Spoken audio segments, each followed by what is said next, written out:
Welcome to the Coach's Table podcast, where coaches come to grow personally and professionally through real-world application and online education. What is going on, everybody? Man, Christmas is around the corner. That's crazy because I'm here in the South. For those of you that are not, you didn't know that, but my windows have been frosted every morning, which I didn't expect. And so it's like getting below, freezing, and every morning I got to get out a little bit earlier. I'm used to that growing up, but now, it is what it is. But hey guys, today's guest, I'm super excited about. We've had a great conversation off air as always. But because we're doing very similar stuff and he's a really intelligent guy and he's going to bring a lot to the table. But before I introduce him and before I get him on, if you would do us a huge favor and share the show, okay? That's the only way the show grows. That's the only way that we continue to reach coaches, reach athletes, is by you guys sharing the show. And it takes literally 30 seconds of your life to do so. So if you could do that, that would be much appreciated. And if you could leave us a review, the review is the most important thing because it lets other coaches, it lets other people know that this is worth listening to. You guys have been doing a great job of it so far, but if you could leave a review, if it's on Spotify, hit the 3 dots and you can leave a review. 5-star would be amazing. If you're on YouTube, because we dropped the full length episode on YouTube, drop it in below and then hit the subscribe. I would appreciate that a lot. And that's what helps the show grow. You guys have been doing a great job on it so far, but continue to do that not just once, but for every episode. So without further ado, a good friend that has recently transitioned back into the college sector, Mike Sullivan. What's up, man? Hey, man. Thanks for having me on, man. Man, I appreciate you coming on. We've had a great conversation just prior to hitting record. And recently you announced that you are back in the college sector, man. Yeah, weird time transitioning, but spent time in college, transitioned out of college, transitioned back into college. Not the typical S&C route whatsoever. Sure. But as we kind of talked about beforehand, just the opportunity to just take everything, everything that I've done the last 3 years, honestly, and apply it now to this setting was something that I was really excited about. And, being back these first 2 weeks have been rewarding in that sense. So I know I made the right decision. And, if I end up back in private at some point, I end up back in private at some point. If I keep going with college, I'll keep going with college. But as of now, it's college S&C. Yeah, that's awesome. So for those that don't know, you were at UC and then you went to TC Boost. And for those of you that don't know TC Boost on social media, which would be kind of weird because they have a good social media following and there's been great coaches that have come out of there. That is a very speed dominant, speed driven style of training, or at least it's not very weight room focused. And I don't mean that in a disrespectful way, but speed is kind of the name of the game there.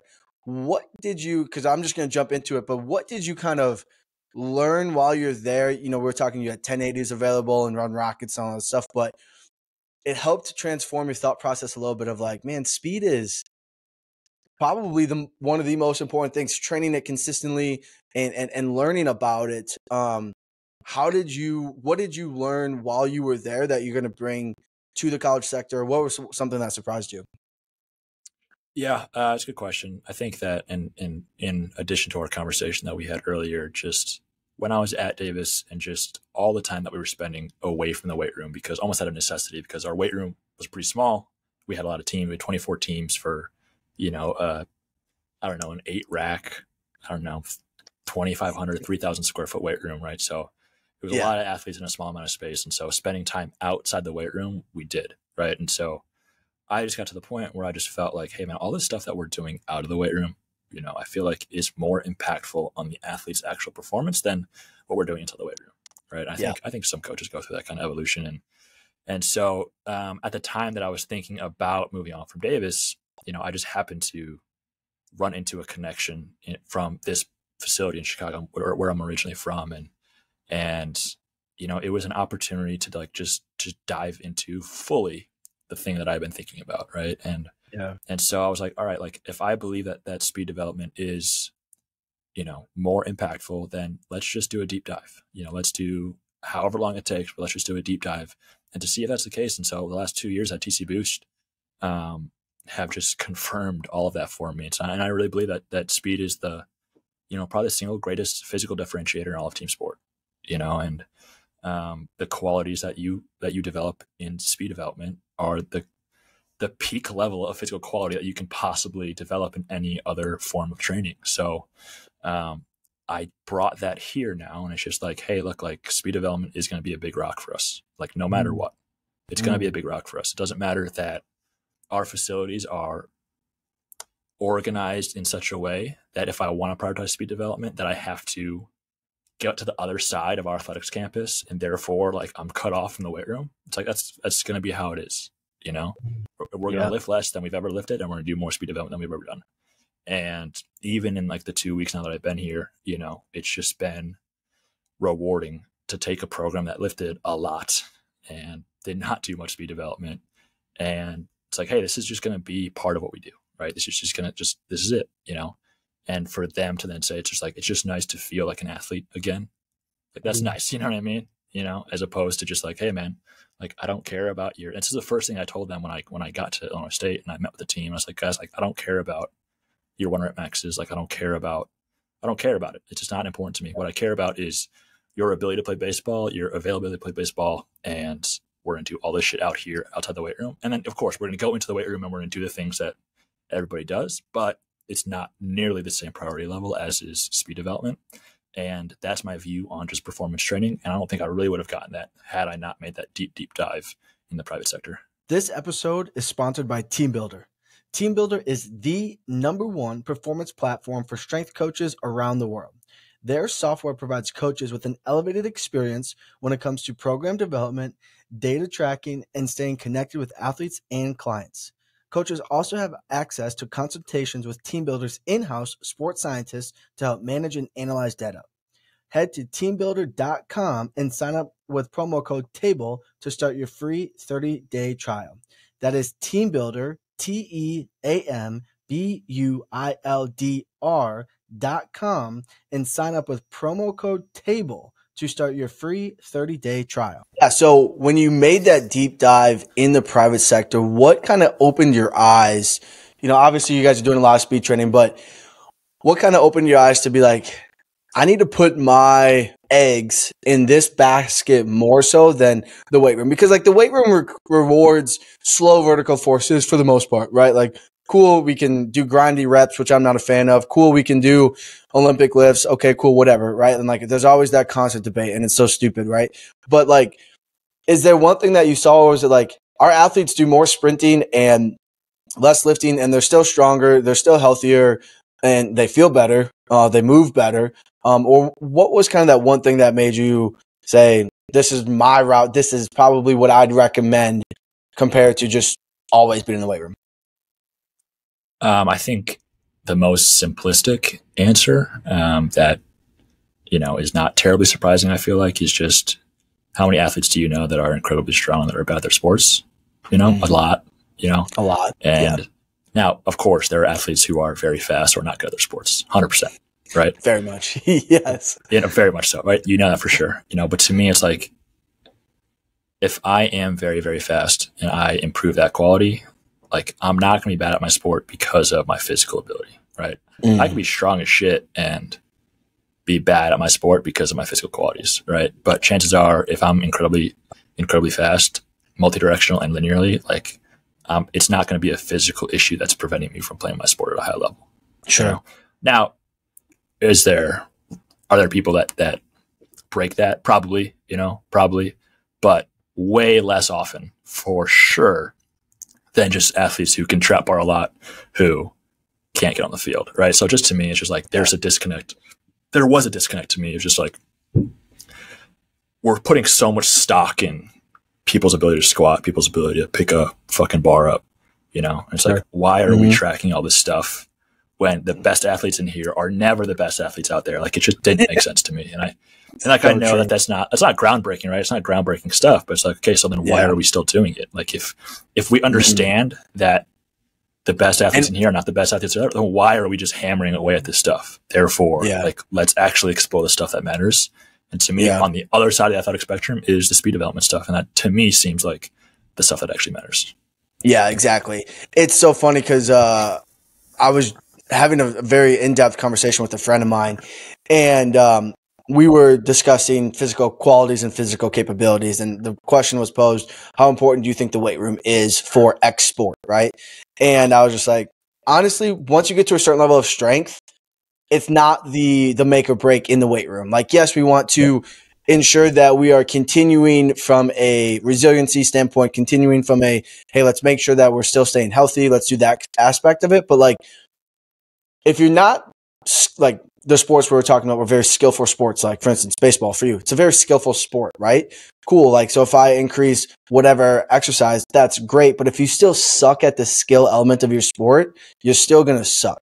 You're just now going to be stronger and still suck. Congratulations, right? Probably not moving the needle at all on that. But if we get you to be more athletic, that can hopefully translate better to being more skillful, because your coordination and the way that your body moves and what you can have more access to per se, actually can help you in the movement capacity that your sport demands. Yeah. And that's where a lot of people. I think it's ironic, sorry to cut you off. I think it's ironic that who are strength coaches typically, right? Strength coaches are typically athletes who did not have very good careers, who were strong as shit, right? Mm-hmm. Mm-hmm. Do we want our coaches who are training our athletes to be the highest performance athletes possible, to be the athletes that were not very good but strong as shit? I don't know. Right. Probably not. You know, I want the people that were I want the people to train me who are very athletic, you know, who have success. Like, so I don't know. It's ironic that most of the coaches in our field are just the grinders who are just strong as fuck. So yeah. It's really interesting from that standpoint, because then you have to pose the question, like, it's just a repetitive cycle going in and out, right? And who do strength coaches love too? Like the fucking grinders who love more strong shit, dude. Yeah, you're like, hey man, this guy's great in the weight room. Why? Because he always lifts the most amount of weight. Fuck yeah, but that's why he's great. It's like, well, is that why? And then you have your best player who typically produces the most on the field, on the court, who absolutely is atrocious in the weight room. And you always have to bargain with them, like, hey man, can you add a couple more pounds, because like, you know, that'll help you. And they're typically always lifting, you know, the least amount, or at least towards the bottom in regards to total weight or whatever the case may be. And then you're like, yeah, well, put them on the court, put them on the field, and they're going to make a lot of things happen. And so it's really interesting from that standpoint, because you see it just as much as I see it, right? You're like, you're the best athlete that we have. You produce for us. But then when you come over here, you don't. Or not produce, but you're just not as good, and that's okay. That's fine. So let's just maintain you, or let's try to make you better, obviously. But I don't particularly care that you're not setting PRs, because what you're going to do on the field or on the court is more beneficial for us than what you're going to do in here. Yeah, I think basketball especially gets that kind of rap, right? Like basketball for sure. It's like guys don't want to train. Why would they? Like, why would a 6'11" long, lanky, elastic athlete want to go trap or deadlift? Like, you wouldn't want to, right? Correct. But like, even here, when I'm working with the baseball team, I met with the head coach, I met with some of the team. It's like starting shortstop, one of the weakest players on the team. Guess what? He'll play in the MLB. It's like, all right, well, it's every single sport, right? Like, and today's crazy. Like, dude, I know I'm not the strongest, but like, fucking, he's good at baseball. He listens. He tries really hard, man. And it's like, yeah, I don't care about strength being our barometer of success for you. Correct. Like, exactly. Well, that's the thing right there, is like, he listens, he tries really hard. Okay, cool. That's all I asked for, right? Like, if you're not pushing the numbers, doesn't matter. But if you're trying hard and you listen, cool, great. Because like we talked about earlier, and everybody that knows this, if you're trying to get somebody stronger, it's really easy. It's really easy. It's the easiest part of your job. It's the easiest part of your job. So the guy that's weak, just by him doing any sort of structured training for any sort of amount of time, he's naturally going to get stronger. Cool. Congratulations. Awesome. That was super easy, right? But to what you said earlier, because it's something that's interesting, is muscle-driven athletes versus, elastic-driven athletes. And I'm curious on how you identify and categorize them, and then what your thoughts are on when you do get in the weight room, or even when you are doing a speed work with them, how do you approach them differently? Yeah, I think the easiest way to identify elastically driven athletes and muscular driven athletes is just watch them walk around. It's probably the easiest way. I think it's think it's pretty clear once you start seeing someone move, whether they're walking or skipping or jogging, whatever. Like, it's pretty clear who's a little bit bouncier, who has a little bit more rhythm, who's a little bit more on the ground, right? Who spends a little bit more time on the ground. Actual metrics used to measure them.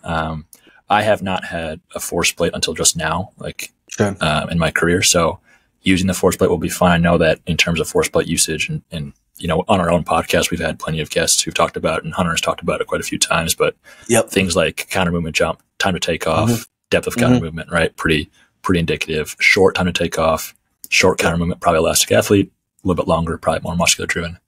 Obviously infrasternal angle, right? Narrow infrasternal angle, wide infrasternal angle, wides being muscular, narrows being more elastic driven. Something like that I have used in the past, because I've had jump mats, like a eccentric utilization ratio, right? I think there are problems with it, but eccentric utilization ratio, high ratio, elastically driven, low ratio, probably force driven, right? So there's tons of ways to see it. And then just honestly, even asking an athlete, like, what do you like to do in the weight room? What do you not like to do in the weight room, right? If I ask a kid who's an elastically driven, probably narrow ISA kid, what he likes to do in the weight room, he's probably not going to say, I love to RDL and deadlift heavy. Like, he's not going to say that. What he'll probably say is, I enjoy sprinting. I enjoy jumping. When I ask a force driven athlete what they like to do in the weight room, they'll probably say, hey, I like to hinge heavy. I like to spend time in the weight room. I like heavy resisted sprints. And that's clearly you're a force driven athlete. So honestly, the easiest way to do it, just watch them walk around, watch them sprint around, watch them skip around. You'll know pretty fast. And then in terms of how I actually differentiate program, honestly, it's very, very subtle. I would say that 90% of programming is probably the same. When it does change, I guess a good example would be like NFL Combine Pro Day Prep, because, it's about to start, and that was something that I did while I was a TC Boost. But it's like you have 8 weeks with a group of athletes, and let's say you have, and this was last year actually, I remember we had one running back, very force driven, one defensive back, very elastic, very bouncy. First 4 to 5 weeks, they're very, very similar programming wise, right? Very technical. Sure. And then for both of them, we were going to the elastically driven one, super fast turnover kid, didn't really project very well, but he was super fast turnover because he was so bouncy and elastic, right? He liked the frequency. And the running back, more muscular driven, right? A little bit less turnover, more pushy, right? Less turnover, more pushy, more projection. And so, when we did heavy resisted sprints, really heavy resisted sprints, it was great for the force driven kid because it was exactly the type of athlete he was. He was a pusher. He was at slow thigh velocity, right? It was great for the elastic kid because we were early enough in training where we're just getting to feel a little bit more push, feel a little bit, play into your weakness a little bit more. As we got further down the line into training, closer to their pro days, it was like, hey, elastic defensive back, we're going to get away from this stuff, because now as we get closer to what we're actually going to do, we want to play into your strengths a little bit more. Right. And your strengths are getting to open up a little bit, getting to turn over. We pulled him on overspeed quite a few times before his pro day. We never did that with a force driven kid because hey, as we got closer to his pro day, we kept in some of those really heavy resisted sprints, right? Because he loved them, right? He got a great stimulus from them. So, most of the time it's very, very similar. Occasionally, 10% of the program, you'll see whether we're in a time period where we're far enough away from competition, where with the force driven kids, we're going to intentionally give them some elastic stuff. And with the elastic kids, we're intentionally give them some force stuff. And as we get closer and closer to what is the most important time of the year, then we'll start to really lean into the things that make them good athletes, right? So for force kids, we're going to give them more force. For elastic kids, we're going to give them more elasticity, right? So what time of the year are you in? And then what percentage of your program are you going to allow for that variance? Sure. Yeah, absolutely. I think that's something that people struggle with at times. As you were talking, I was thinking as well, and it's the subtle differences in programming is exactly that. It's very subtle, right? Hey, maybe you're going to bounce a little bit more and you're going to spend a little bit more time on the ground. And if you're talking pro day prep, I've never done that, so I can't necessarily speak on that. But in regards of adaptation and in regards of getting these athletes to maybe improve and enhance what quality they have a deficit in currently is something that you just kind of do the opposite of what they're really good at, right? Common sense kind of a little bit, right? Test it, retest it, and see. But at the same time, you don't want to do that for too long, because if they're that type of athlete, you want to play to their strengths. And hey, if you're a bouncy guy, feeling bouncy is what gives you confidence, right? And if you're a strong guy, being strong and being more force-driven is what helps give you that confidence, especially like in season. And so it's really interesting from that standpoint, because a lot of times people think just strength is going to give you confidence. Well, not necessarily. Yeah. But if you're really bouncy and you feel like I got guys that jump over 40, them feeling good is them being bouncy, right? And so it's really interesting to have that correlation to that, because it's like, I know more force could potentially help you, but I know you feel really good when you feel really bouncy right now. And so it's I just think that that's something that happens in training a lot, is like, hey, let's profile someone. Let's sprint profile someone, for example, or whatever, right? And let's say I sprint profile you, and I find out that you are acceleration deficient, solid top speed, but acceleration deficient, right? It's like, okay, I know that now I have to crush your acceleration because we want to raise that up. So well, if I spend all my time crushing your acceleration, like what the hell's going to happen to your max velocity? It's probably going to get worse, right? Yep. It's not that all of a sudden the thing that was your weakness is now raising up, but the thing that was your strength is now getting worse. So am I actually making you a better athlete? Probably not. So, like the analogy that I use is like, hey, once you know someone's strength or weaknesses, there might be a time in the year where if you have 10 reps, 6 are a weakness, 4 are strength, right? Because I'm trying to raise that weakness, but I'm trying to keep that strength. And then ideally, now that my strength's gotten better, maybe I can go 5 and 5, Right. And now that I'm getting close to the season and I want to play into your superpower, now I'm going to go 6 and 4 the other way. So 6 are super strength, 4 are weakness. So I definitely think that people get lost in the, okay, I know it's a weakness, so now I'm going to go 10 to nothing. Strength, weakness, weakness, weakness, weakness. And all of a sudden we're just now the opposite, but we haven't actually changed anything. Yeah, exactly. And then they're like, well, gee, I wonder why they are upset. They don't want to come to training or whatever the case may be, right? And so from that standpoint, it's like athletes feel good when they're doing athletic things, especially twitchy, jumpy, bouncy, agile athletes. They love to do those things because that's what makes them feel really good, right? And it's like, well, depends upon where you are in season. You should probably help them with that.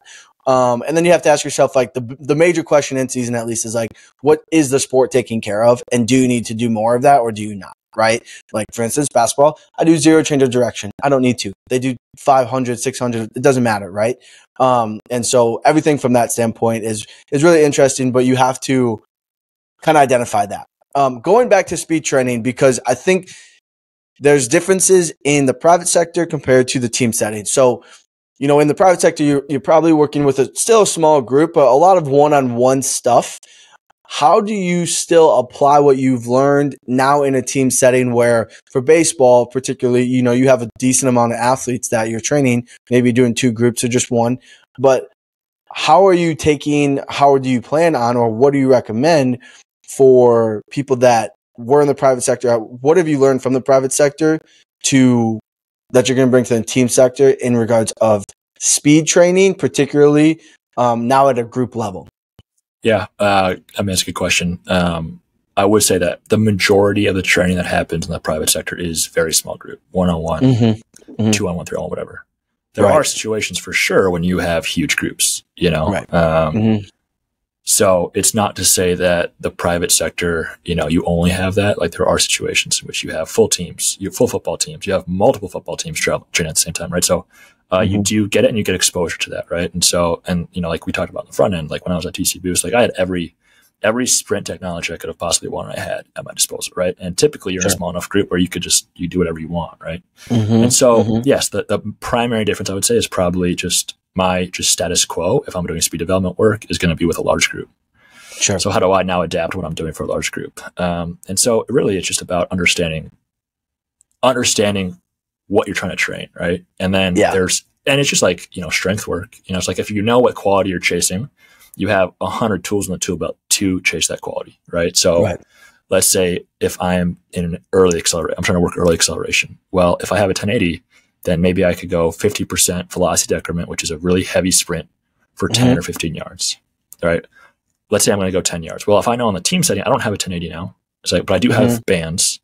I do have sleds. I do have all this stuff. It's like, okay, I can't use 1080, but I want them to do a super heavy resisted sprint. Let's say 50% velocity decrement, 10 yards. If a typical 10-yard sprint, let's say, is around 2 seconds, right?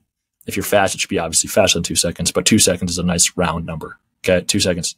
Then I know a 50% velocity decrement in 10 yards is probably 4 seconds, right? Around 4 seconds. Okay, so now I'm going to load a sled up, or I'm going to band someone up, and I'll say go, and I'll start counting, and I'll get to 4 seconds. Around 4 seconds, you should be crossing the 10-yard line. Okay, that's a 50% velocity decrement sprint. It's not like the 1080. It's not maybe as smooth as a 1080, but it's the same exact quality, right? And so just understanding what the qualities we're trying to train are, and then understanding what the tools in the tool belt are, right? No different from the weight room, you know, whether you have a barbell or dumbbells or whatever it might be, right? No different. It's just understand what you're trying to train, and then there's 1,000 different ways to train it. Absolutely. Yeah. 1,000%. Even if you don't have all this technology available, you just gave them a great resource like counting to help you. It's crazy, isn't it? Like, you don't need to go spend all this money on, you know, this expensive tech, even though it's great to have, right? Like, and I'm a tech guy. I'm a huge proponent of it. I love it. I think it's great stuff. Cause I use Force Stacks every week, if not 2 to 3 times a week with them, just to see where they're at, right? Like, I think now, like, because we can quantify things, why wouldn't we, right? Rather than, well, I think this, I think that, I hope this. It's like, well, let's actually utilize these things that make us better, and we can actually see, did we or did we not get better, right? I mean, shit, I've asked for 1080 about 4 times since I've been here in 2 weeks, so I would love it as well, but the price point's steep, so. Yeah, that's but it's an investment, right? And hey, that's what I'm saying, dude. You're saying what I'm saying, so yeah, it's an investment, and honestly, like, it's such a asset to the department, to the training teams, etc., that it's like, okay, like, now we can realistically show if our plan that we put together is working or if it isn't working, and here's how we can adjust. And you can start to identify pitfalls. You can start to identify, like, things, for instance, like, now I see my Force Stack information and I'm like going, okay, I really need to start to have conversations with guys. I really need to start to push this or push that or whatever the case may be. Because it's like, maybe my time to take off is getting faster or slower. Well, you know, there's a lot of things that go into that, but you get to at least start to put more pieces to the puzzle together in regards of athlete development, right? Or in regards of health and readiness and everything from that standpoint. And you can do the same stuff within speed training, right? To me, I think, hey, why would we not use it? Other people are on the complete opposite side of the spectrum, and maybe they don't want to track things. But hey, that's, you know, you do you from that standpoint, right? So, okay, let me ask you this. What were a couple mistakes that you've learned during your time in the private sector, particularly with speed, that you're not going to do again here in team settings? Because as everybody does speed training, as everybody works with athletes, you go, man, I don't want to do that again. Mistake, that was good, but I'm not going to, you know, do that together. What are a couple of things that you're like, you know, maybe I don't want to do that together?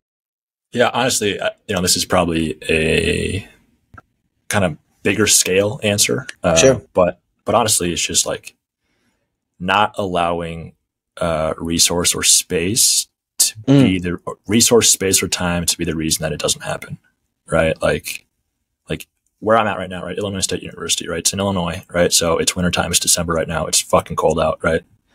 Super cold. We don't have a lot of space availability now. An indoor football facility was just built recently, right? So it's awesome, right? Sure.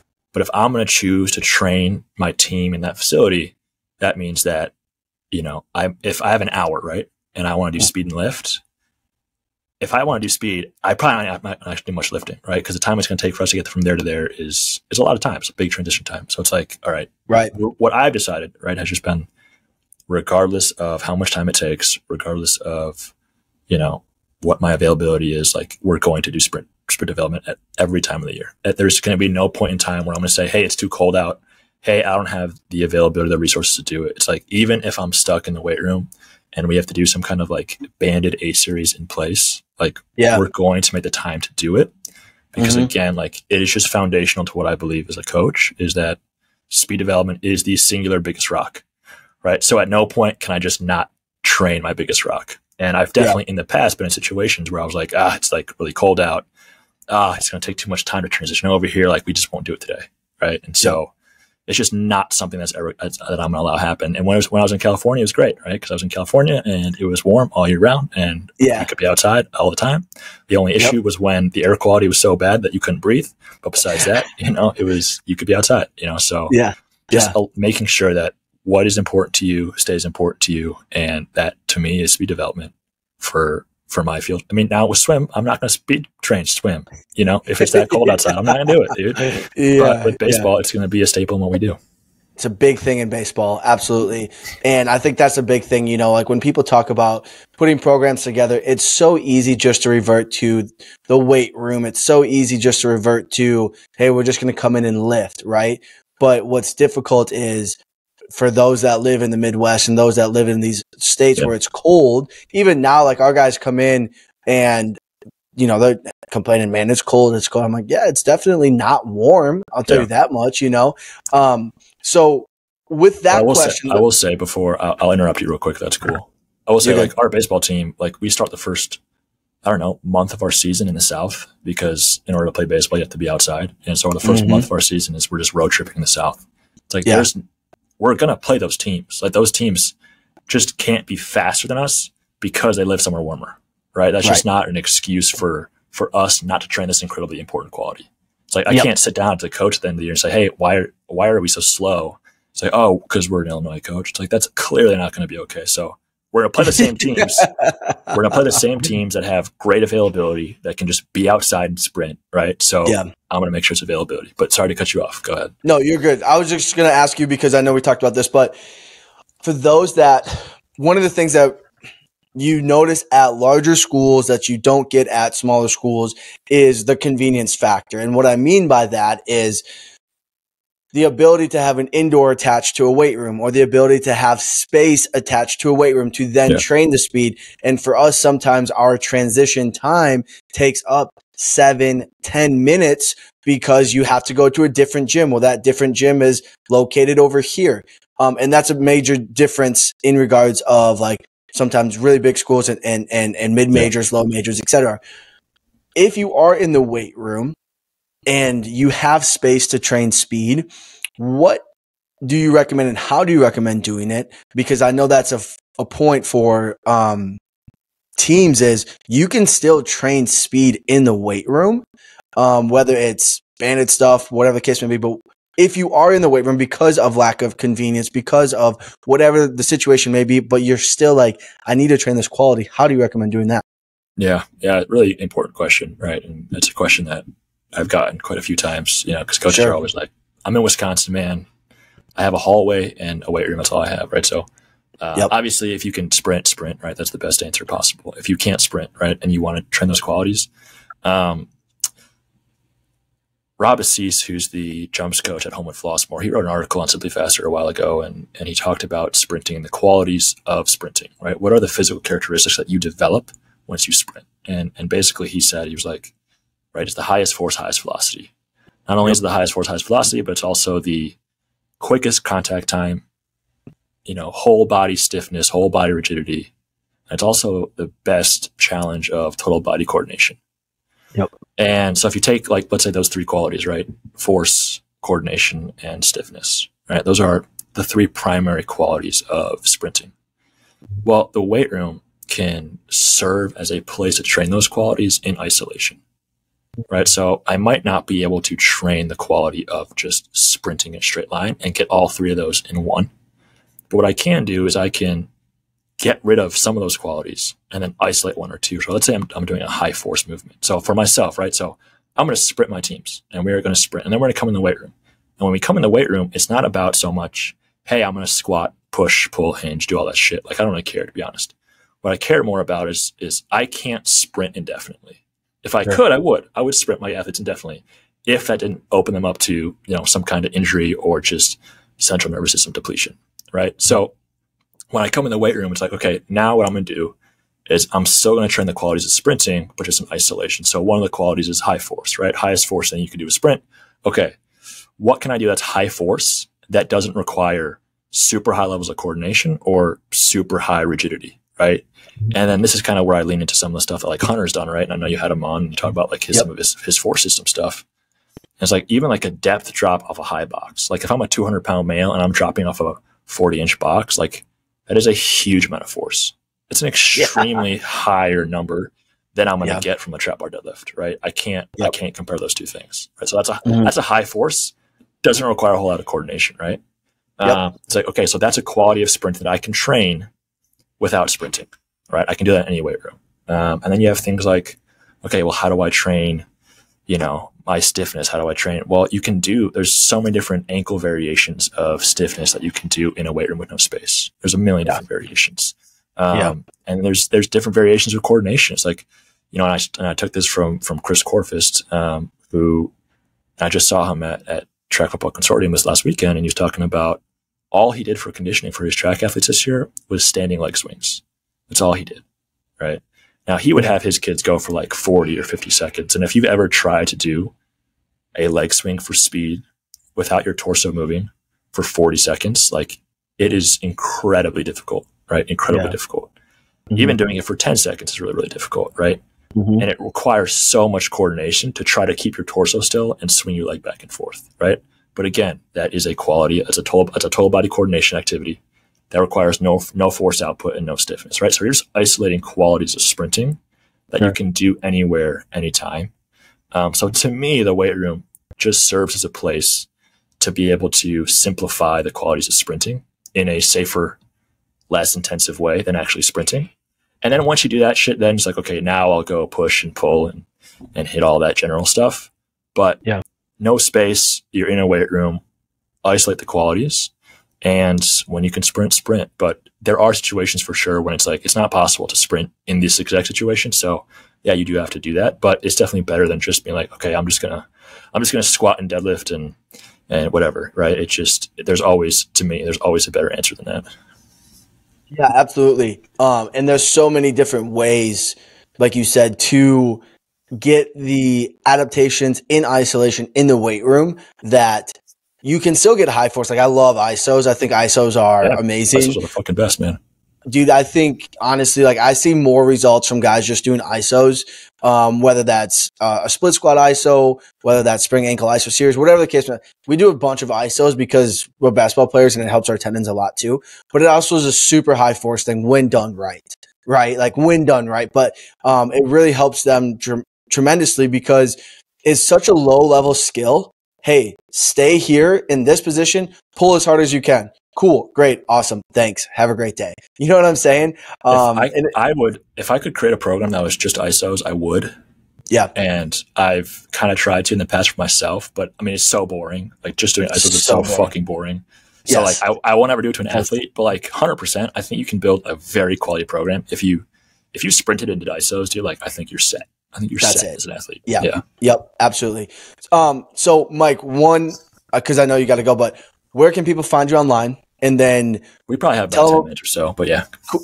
Okay, cool. Well then with that, yeah. So I just think ISOs are amazing, especially in season. Like our lifts now are probably like 30 minutes, honestly, like cool. Let's hit some stuff. And a lot of it's like arm farm, core, like we might hit some major rocks and bench press. So you like feel strong, cool. Because for them, like it's not taxing at all. And their legs get beat up already. And so we're like, and then we do a lot of eccentric work too, because I think that's really important from like a health standpoint in season. Yeah. And that's really boring training. I'm not going to lie. That's really, really boring. Like come in, do eccentric work, do some buys, do some tries, do some chest. Okay, cool. And pull-ups. All right. Well, see you later then. Like that's not that much fun. I'm not going to lie to you. That's not cool. That's not fun from that standpoint. So how big are you on, if we go back to sprinting, how big are you on testing and getting the timing gates out? I know, like, I'm not familiar with 1080s. I've never used them, but I know at TC Boost, you guys time all the time. How much of a driver is that for high quality sprinting? Yeah, I think it's if you talk about like what is necessary for speed development, I would say like the barrier to entry is probably an accurate way to time. Mm-hmm. And you really, I don't know if you can call it sprinting if you're not timing. And like for us, like every time we sprint, we're going to get some kind of time metric every single time.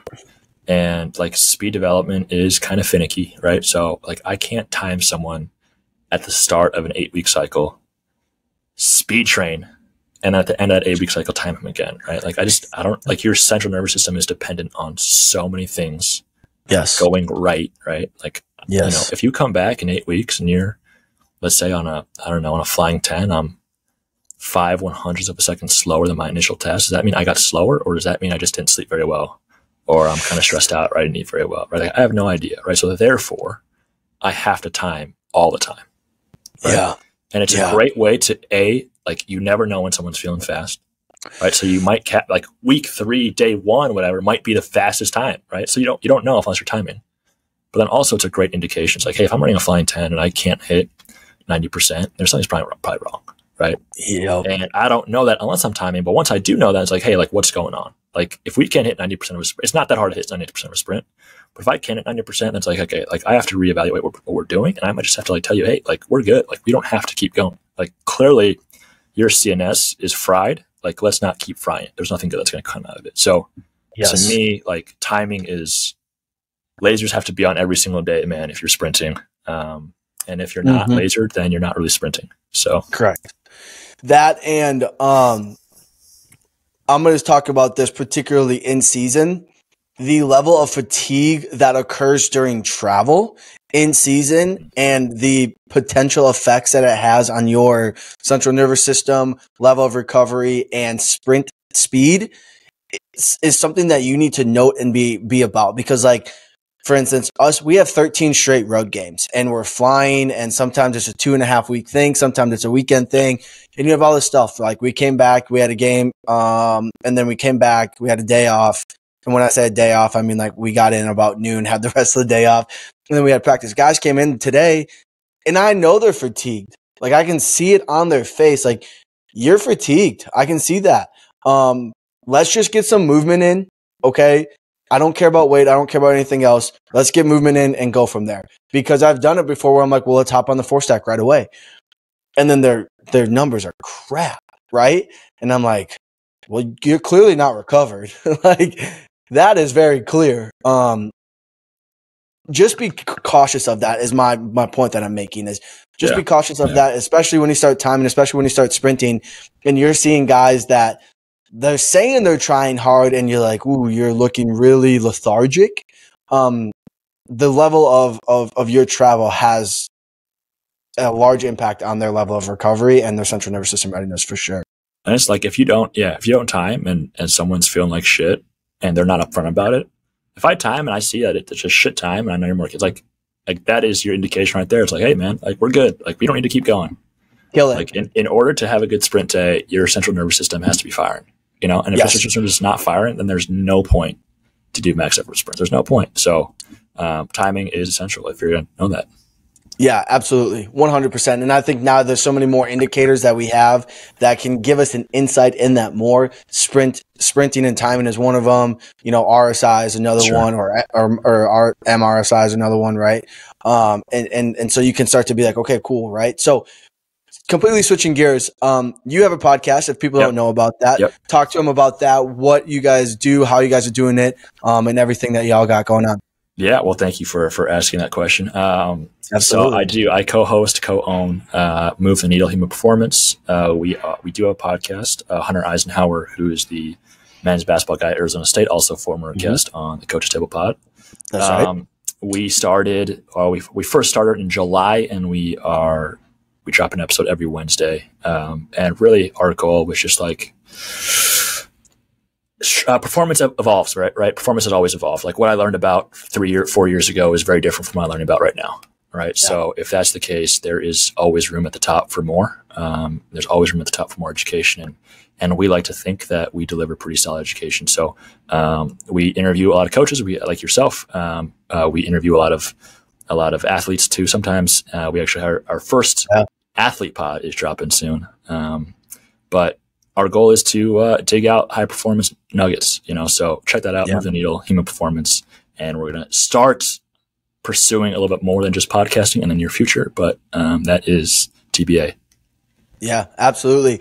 If you guys aren't listening to theirs, I will tell you, go listen to it. It is a great podcast. It's great. The episodes that they have are fantastic. So I want to say I appreciate what you guys do on that as well, because I learn a lot from y'all and the guests that you guys have on. So as a word of encouragement, keep doing it, man. I think it's great. Yeah, absolutely. I don't think we hear it enough. So keep doing it.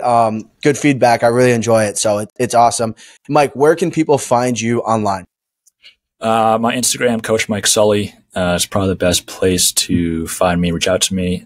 Twitter, Coach Mike Sully and the number 1, Coach Mike Sully 1. Way less active on that, but I'm still available there. Definitely the best 2 places to reach out to me. And I will say, appreciative of your comments toward us, but also I'm appreciative of other people who do more than they need to do, and so I know what it's like to work a full-time job and then try to push stuff out in the best way possible. And so I can appreciate people who, like yourself, who have that same ambition. So again, I think what you're doing is important, and I appreciate that. I know that it can get fucking busy as hell, but keep doing what you're doing, because again, there is room for the education that comes out of resources like this. Yeah, absolutely. Thank you. Appreciate that. And guys, hey, look, here's the deal. If you got anything from this episode, do us a huge favor, share the show. That's the only way the show grows. If this challenged your thought process in regards of like, am I doing things differently than what I should be? Should I emphasize speed? What should I do because my athletes aren't enjoying it, because we're doing the same stuff constantly? Reach out to Mike, have a conversation, say, hey man, what are your thoughts on this? Here's what I'm doing. Hey man, I have a question on this, because we can do a lot more than just go lift some dumbbells, right? And go lift some weight that actually helps athletes become better. So if you guys would do us a huge favor, share the show, much appreciate that. And if you guys would leave a review and reach out to Mike, let him know what a great job he did. That'd be awesome. Until then, we'll catch you on the next one. Mike, thank you for your time. I appreciate you coming on, man, and I look forward to what you guys got going on here in the future. Thank you, sir. Absolutely. All right, guys, we'll catch you on the next one.